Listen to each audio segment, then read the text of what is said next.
But be aware that you have the right to remain silent and not incriminate yourself while you are there and anywhere else. Anything that you say can be used against you. He is the one that we're all afraid of. He's the one that's King Slime. He is in videos talking about messing with them, you're gonna die. They have 100 round choppers talking about weapons. They said just screw it, take it to trial. Social media is a wonderful tool for prosecutors in every indictment we bring nowadays. Yeah, man, you know, they still screaming goddamn slime this, slime that, but if I did shit, slime still. They pull up like right here, they were just shooting it like, you know, sideways behind the car in the street. Alright, what is up everybody?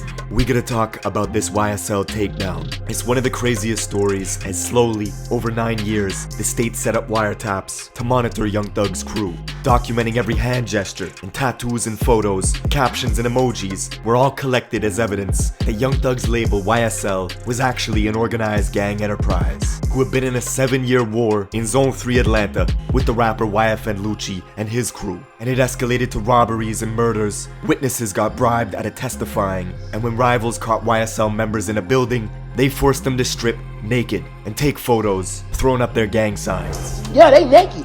Ain't nobody tried to grab the gun like, I ain't gonna let him strip all my poppers right here. The fans were shocked. They named Young Thug as the kingpin, saying his own members feared him for his power, and that all the events Young Thug would put on in the city were actually recruitment events for YSL, who had made so many enemies that DJs got choked out just for playing Young Thug's music.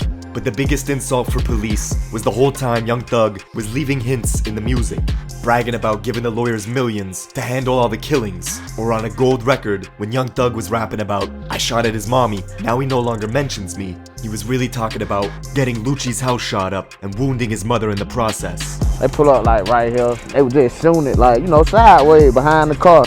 And everything came crashing down 2 months ago on Cleveland Avenue, Young Thug's block. As Atlanta police moved in on a housing complex, they wanted to arrest a YSL member for an armed robbery. But the dude escaped, shooting an officer 6 times before they finally brought him to Fulton County.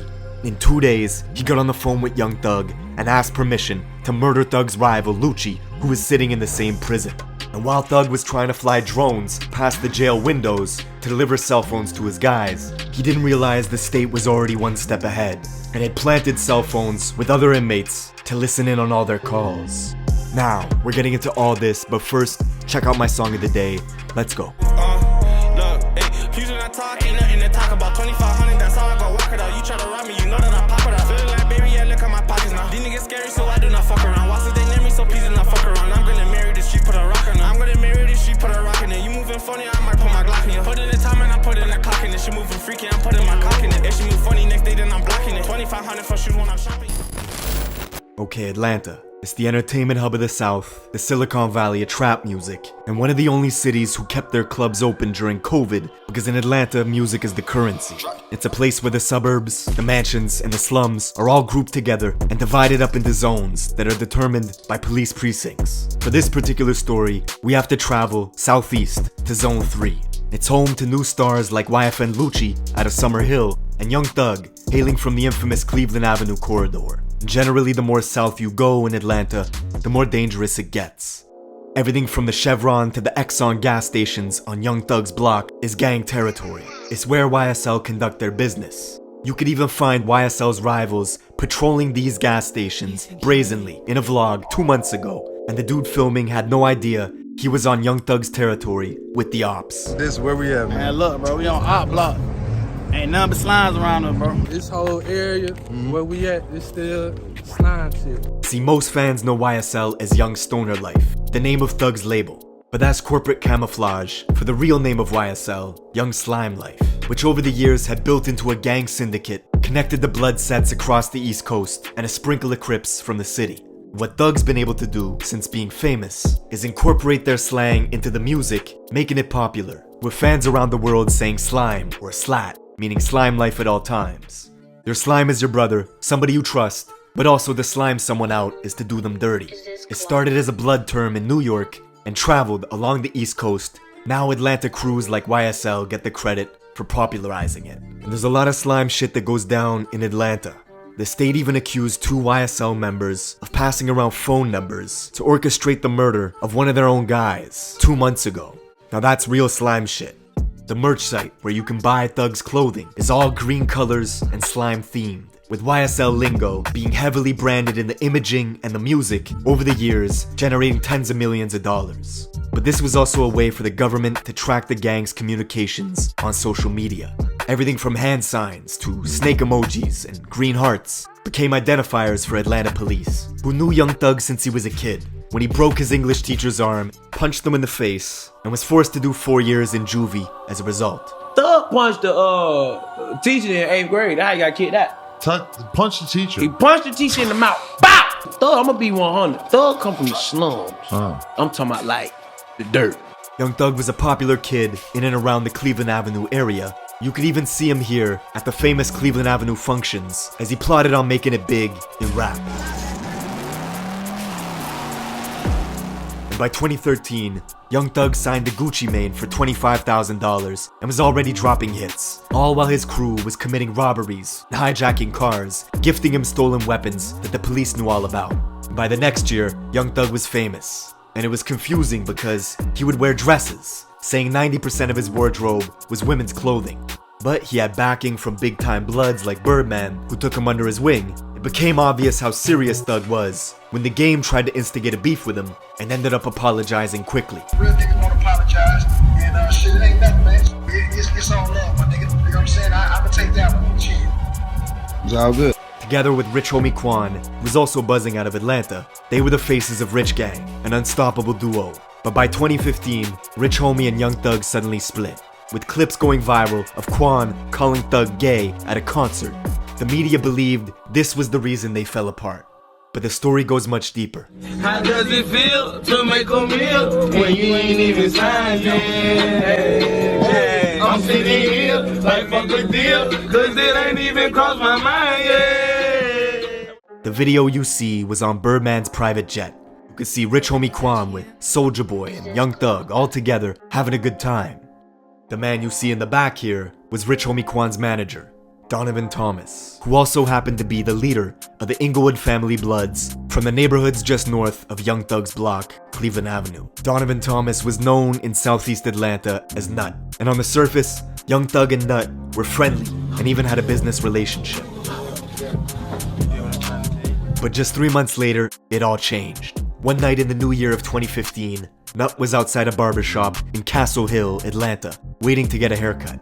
And a silver Infiniti creeped in from the east side. The car stopped in front of the barber's, rolled the windows down, and bullets started spraying out, killing Nut and wounding a 14-year-old boy. The 5 people in the Infiniti sedan were all YSL members, and the car itself was traced through a rental car service by the state back to Young Thug's government name, who had rented it out just 3 months before.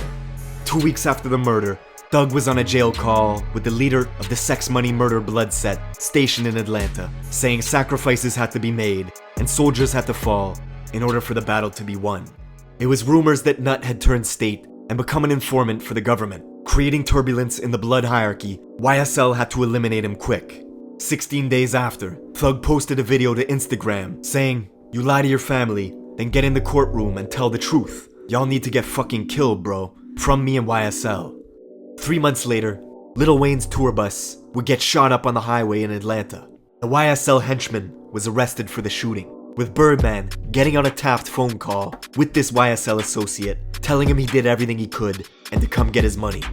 Tap you come out here and get this money, man. Money, you did blessed. You did everything you could do, bro. Strictly business. See, it was clear to the state that YSL was actively using their power. And back in Zone 3, the killing of Nut had spawned a war that was amplified by the music. YSL had the advantage with Young Thug's position in the music industry, but Nut was mentoring an upcoming rapper named YFN Lucci from Summer Hill, just north of Young Thug's block. And Lucci would mount an offensive against Thug that would escalate dramatically, catching a bunch of YSL members that same year and forcing them to strip naked, saying fuck their gang. Yeah, they naked. Ain't nobody tried to grab the gun like, I ain't gonna let him strip all my partners right here. Lucci was also making good music that had practically the whole city of Atlanta in his corner, and he began using the internet to antagonize Young Thug. bragging about how he slept with Thug's fiance, singing about having threesomes with her in songs, then wishing happy birthday to one of Young Thug's daughters publicly, even posting a photo of her to his Instagram. But the payback was swift and nasty. Within weeks, Lucci's house got shot up, wounding his mother in the process. At the same time, Young Thug was elevating his YSL guys like Gunna into the industry, growing their fan base. All while back in Southeast Atlanta, YSL was hijacking cars, robbing guns, and gifting them to Young Thug and Gunna, who were moving militant, like it was a war erupting, even getting pulled over in a different county for speeding while riding with a security detail filled with YSL members who were strapped up with AK-47s. You got dope, you got money, you got guns. Trifecta, okay? But Young Thug always seemed to get out of trouble, bonding out, dodging the charges, and that same year, dropping a massive record with Juice WRLD. In it, Thug brags about YFN Lucci's mother getting shot, saying, "I shot at his mommy, now he no longer mentions me." But the music was being carefully examined by the APD, and a few months later, tensions escalated further, when Thug found Lucci's car at the world-famous Lenox Mall, and posted a photo of it, saying if it weren't for what Lucci did for his own family, that he would have killed him. But just months later, in an interview, Thug said it was all for fun, and that he wished Lucci nothing but success. What's going on with you and YFN Lucci? Sometimes I just like to have fun. It's no hard feelings. I hope he get richer than me. Take care of his family for life. He was lying through his teeth, because back in Atlanta, Lucci was the target in 2 separate shootings within 2 weeks of each other, as YSL members snuck around Lucci's neighborhood at night and found him filming a music video inside a fenced-in complex. They started taking pot shots at him, with Lucci's crew returning fire in the darkness. Everybody started shooting. They just started shooting back. We kind of knew like the area where they were coming from, but it like they was outside the gate. Somebody shot my fucking road rush who were with us, man. Nigga ass on the ground, shooting on the fucking ground. All while this was going on, the younger YSL members were expanding operations into the northeast side of the city, breaking into railroad depots, looking for shipping containers, and robbing them of their contents, posting photos of these lists on their phones of all the crews they were at war with, and that same year, traveling to the graveyard where Nut was buried, and spray painting SLAT in big green letters all over his tombstone. Only thing y'all nigga got more than us is dead now. Blood, we wrote this shit in blood. I probably had it before slime. And we also wrote it on nigga tombstone. It was only a few months later, one of YSL's most prominent members had just beat a murder conspiracy case. You know him as the rapper Yak Gotti, who in 2015 was caught with rifles speeding on the highway on the way to do a retaliation hit. After another YSL member was shot and beat up at the Magic City strip club, the two picked up rifles, then got into a high-speed chase with police, crashing into a guardrail. Yak Gotti did 4 years in federal prison as a result, and was now free and building up a rap career with Thug's backing. And just before Halloween, they found Lucci's car again at Lenox Mall. And Gotti decided to take a photo standing on top of the car, flipping the middle finger. When Lucci caught wind of it, Gotti turned the photo into a single cover. It was great for promo, but equally good for the police, who were quietly documenting every social media post. They would later reveal Gotti as one of the 5 members riding in the car the night of Nut's murder at the barbershop. And this photo on top of Lucci's car, in the state's eyes, proves that Gotti was actively making threats on behalf of YSL. And just a few months after Gotti took that photo, back in Atlanta, Lucci and some YFN members were riding in his Maybach, driving in the southwest side, Oakland City, Little Baby's neighborhood. They were looking for enemies, and when they found some, the YFN guys started shooting from the Maybach. The people they were shooting at sprawled out for cover, ducked, and shot back, hitting one of Lucci's guys in the head as he clung onto the Maybach doors. His own guys pushed him out the car and drove off, leaving him to die in the street. Adams was killed in a gun battle that developed, then a short distance from the scene was dumped from the Maybach. Treated like trash, some would say. This failed drive-by triggered a 112-count RICO indictment of Lucci and his entire crew. The district attorney, who was only elected in January of that year, had been promising to go after any and all rappers with mob ties. She was doing exactly that. These people that are committing violence, I'm taking a hard stance on them. In prison is where they're headed. News of Lucci's takedown hit Atlanta hard, as police intercepted direct messages of YSL members talking about how the state is trying to indict them on a specific body. They were talking about Nut's murder, and to the government's surprise, the YSL members they were monitoring kept posting to social media talking about wartime, it's time to lace up, something that baffled APD, who couldn't believe the online antics were continuing. The brazen attitude they have, it's amazing what they're willing to put on social media, what they're willing to talk about, what they're willing to show picture-wise. Just 2 months into the next year, 2022, in Fulton County Prison, a guard opened 2 jail doors simultaneously, leaving Lucci alone and exposed. He was attacked by a YSL member who started stabbing him with a homemade shank. But Lucci survived, and the next month, the mother of Young Thug's child was murdered in Atlanta. They laughed. She laughed. They laughed at us when they drove off in the car still shooting. They laughed while my sister was on that ground. Most believed it was retaliation for the attack on Lucci, but it was actually just a freak coincidence. A random argument at a bowling alley that led to someone pulling the trigger and killing Young Thug's baby mama, which shows you how violent Atlanta was getting. Local journalist George Cheedy says this is only the beginning of a systemic takedown of rap crews in the city that are tied to violence. It's gonna get worse? I think so. Like I said, there are other prosecutions coming. They're gonna be chock-a-block every month or two, probably for years, until the murder rate starts to fall. See, Georgia is one of only 7 states with RICO laws at the state level, and they've been taking down crews left and right. First, the feds arrested Rallo, who they claim was charting planes carrying millions of dollars worth of weed across state lines. Then the state took down Hood Rich Pablo and 25 of his guys on a RICO stint in Zone 6. Then last year, the DA nabbed YFN Lucci, and this year, they took down Young Thug and YSL. With 200 pieces of evidence the state is ready to present, you're gonna see serious discussions on what's classified as art versus what the government can use in your music against you. That's it for this video. Leave me a comment on what video I should do next, and I will see you in the next one.